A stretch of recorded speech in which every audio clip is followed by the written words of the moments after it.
Hoje a gente vai mergulhar fundo numa história antiga, mas com um impacto que, nossa, reverbera até hoje. É a história de como um Deus perfeito planejou viver bem no meio de um povo imperfeito. Vamos entender como isso foi sequer possível. Pra gente ter uma ideia do tamanho disso, vamos nos colocar na cena. O povo de Israel tá ali, no pé do Monte Sinai, acabado de sair do Egito. E aí, Deus desce. Essa frase resume tudo. Pela primeira vez desde o Jardim do Éden, séculos de séculos depois, o Criador chega perto de novo. Uma proximidade que ninguém nunca tinha visto. Só que essa aproximação toda cria um problema gigantesco, porque veja bem, a presença de Deus não é algo casual, não é simples, é uma coisa avassaladora, perigosa e, acima de tudo, absolutamente santa. A cena é de arrepiar. O monte inteiro tremia. Tinha fogo, fumaça, um som ensurdecedor de trombeta e a própria voz de Deus, que era tão poderosa que o povo simplesmente implorou para Moisés, pede para ele parar de falar. Isso não era um encontro amigável, sabe? Era uma demonstração de poder puro, bruto. E aqui está o X da questão. A santidade de Deus é uma barreira. Um Deus que é perfeição pura, não pode simplesmente coexistir com a imperfeição humana como se não fosse nada. Então, como é que essa relação vai funcionar? Como é que Deus pode morar no meio do povo sem que esse mesmo povo seja destruído?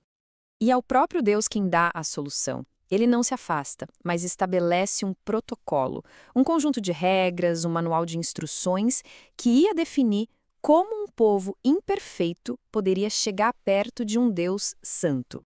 Bom, o ponto de partida são os famosos 10 mandamentos. Mas eles não são só regras jogadas ao vento, não. Eles são um espelho do caráter de Deus. Eles mostram quem Deus é e qual é o padrão moral perfeito de todo o universo. E aí vem a pergunta que não quer calar, né? Porque Deus estabelece um padrão perfeito, mas ele sabe muito bem que as pessoas não iam conseguir seguir tudo à risca. E aí, quando a regra é quebrada, a conexão acaba para sempre? A resposta para isso é a lei cerimonial. Pensa nela como um sistema de graça embutido no sistema de regras. Através dos sacrifícios, dos rituais de purificação, existe um caminho para o perdão, para a restauração. Era o jeito de consertar a relação que tinha sido quebrada. E para cuidar de todo esse sistema, Deus cria o sacerdócio. Arão e os filhos dele se tornam os mediadores. Eles ficam literalmente no meio do caminho, na brecha entre Deus e o povo, ensinando a lei e oferecendo os sacrifícios que mantinham a conexão funcionando. Mas o plano de Deus era muito, mas muito maior do que só ter regras e rituais para lidar com o pecado. Ele não queria ser apenas visitado de vez em quando. Ele queria morar ali. Vamos ver como isso aconteceu. Olha, essa instrução aqui é uma das coisas mais malucas e impressionantes de toda essa história. O Deus que criou e sustenta o universo inteiro pede uma tenda. Ele quer ter um endereço físico ali no meio do acampamento. O objetivo final de tudo isso não era manter distância, era ter proximidade. E a própria estrutura dessa casa de Deus, o tabernáculo, funcionava como um mapa. A jornada começava no átrio, que era o espaço mais externo.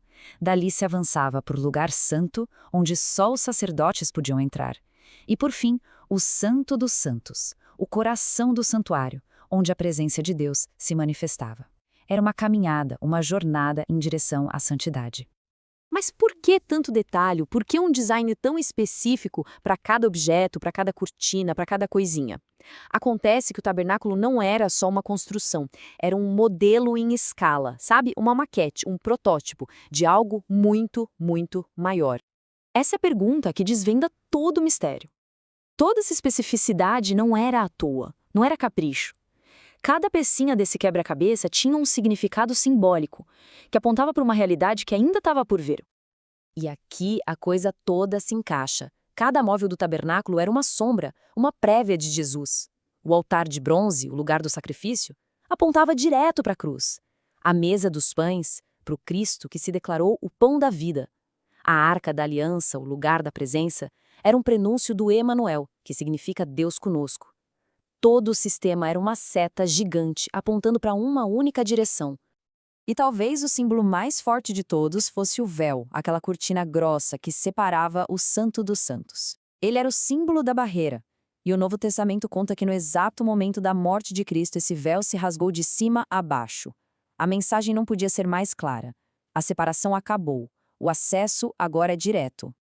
O apóstolo Paulo resume tudo de forma perfeita. A lei e o tabernáculo não eram o destino final. Eles eram o tutor, o guia, o professor que pegou o povo pela mão para prepará-lo para entender a realidade que viria em Cristo. Certo. Então, o que a gente tira de toda essa estrutura antiga? Quais são os princípios que valem para sempre, que esse modelo todo nos ensina? As lições são muito profundas. Primeiro, Deus quer morar com a gente, mas a santidade dele exige um jeito certo para se aproximar. E esse jeito tem um custo, o sacrifício.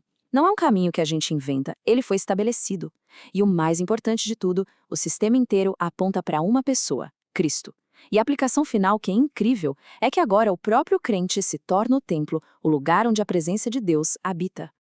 No fim das contas, essa jornada toda do Egito até a presença de Deus nos deixa com esse pensamento poderoso.